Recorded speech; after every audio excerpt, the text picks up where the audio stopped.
जय माता दी सभी भक्तों को। आज हम लेकर आए हैं दुर्गा सप्तशती से 10वां अध्याय शुंभ वध।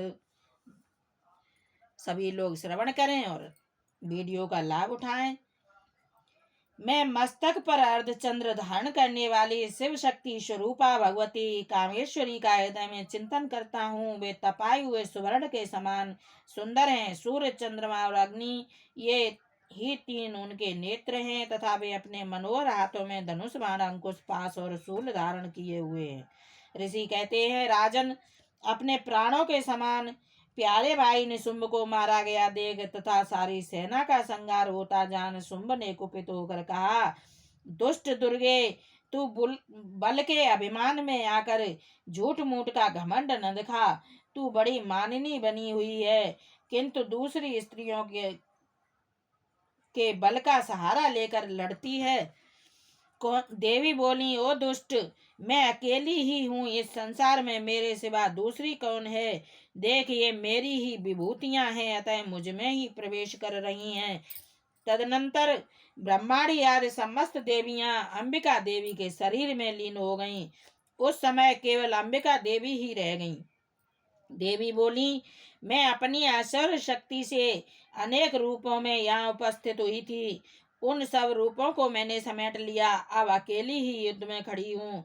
तुम भी स्थिर हो जाओ। ऋषि कहते हैं, तदनंतर देवी और शुंभ दोनों में सब देवताओं तथा दानवों के देखते देखते भयंकर युद्ध छिड़ गया।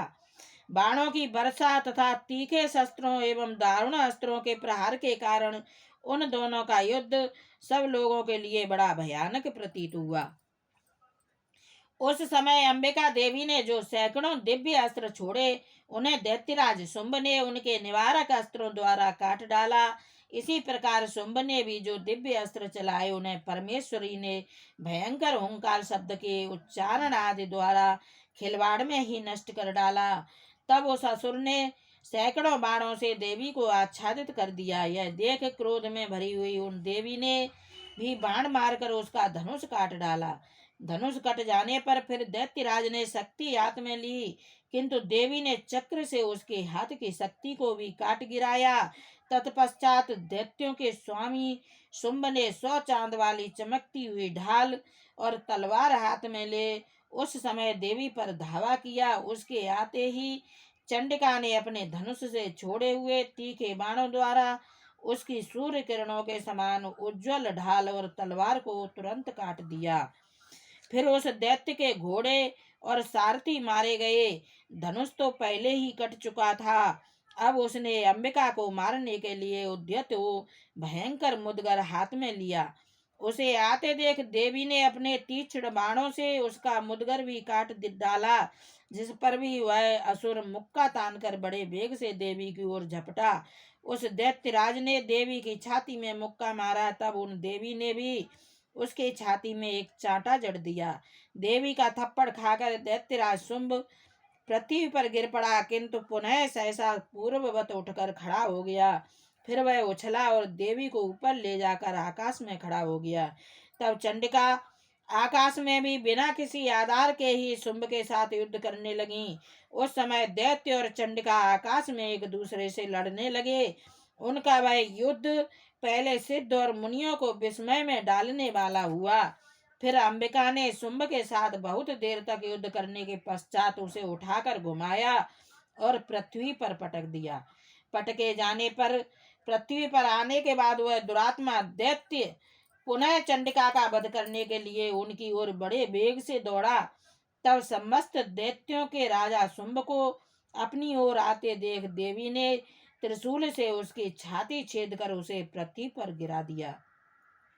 देवी के शूल की धार से घायल होने पर उसके प्राण पखेरु उड़ गए और वह समुद्रों, द्वीपों तथा पर्वतों सहित समूची पृथ्वी को कपाता हुआ भूमि पर गिर पड़ा। तदनंतर उस दुरात्मा के मारे जाने पर संपूर्ण जगत प्रसन्न एवं पूर्ण स्वस्थ हो गया तथा आकाश स्वच्छ दिखाई देने लगा। पहले जो उत्पात सूचक मेघ और उल्कापात होते थे, वे सब शांत हो गए तथा उस दैत्य के मारे जाने पर नदियां भी ठीक मार्ग से बहने लगीं। उस समय शुंभ की मृत्यु के बाद संपूर्ण देवताओं का हृदय हर्ष से भर गया और गंधर्वगण मधुर गीत गाने लगे, दूसरे गंधर्व बाजे बजाने लगे और अप्सराएं नाचने लगीं। पवित्र वायु बहने लगी, सूर्य की प्रभा उत्तम हो गई, अग्निशाला की बुझी हुई आग अपने आप प्रज्वलित हो उठी तथा संपूर्ण दिशाओं के भयंकर शब्द शांत हो गए।